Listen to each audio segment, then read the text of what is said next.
অতি পৰিতাপৰ বিষয়ে আপোনালোকে কালি দেখিছে আমাৰ নগাঁৱৰ পহিহাটত আমাৰ জনপ্ৰতিনিধি ৰকিবুল হুছেইন ডাঙৰীয়াক তাকো একেবাৰে দিন দুপৰত ৰাজপথত গুলীয়াগুলীকৈ প্ৰহাৰ কৰিছে।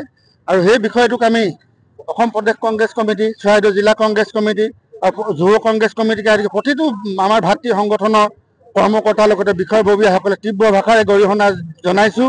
আৰু অনতিপলমে দোষীক কৰায়ত্ব কৰি কঠোৰৰ পৰা কঠোৰ শাস্তি প্ৰদানৰ কাৰণে আমি কংগ্ৰেছ কমিটিৰ পৰিয়ালৰ তৰফৰ পৰা চৰকাৰক আমি দাবী উত্থাপন কৰিছোঁ।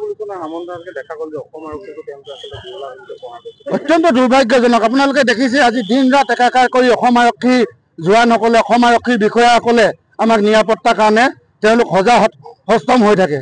আৰু দিন দুপৰতে ৰাজপথত অসম আৰক্ষীৰ পৰা তেওঁলোকে মাৰণাস্ত্ৰ কাঢ়ি কি দেখাবলৈ বীৰত্ব প্ৰদৰ্শন কৰিবলৈ গৈ আছে।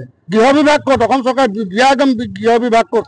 এজন জনপ্ৰতিনিধি লগতে অসম আৰক্ষীক তেওঁলোকে কৰা দুৰ্ব্যৱহাৰ আমি কংগ্ৰেছ কমিটিৰ পৰিয়ালৰ তৰফৰ পৰা কঠোৰ ভাষাৰে গৰিহণা জনাইছোঁ।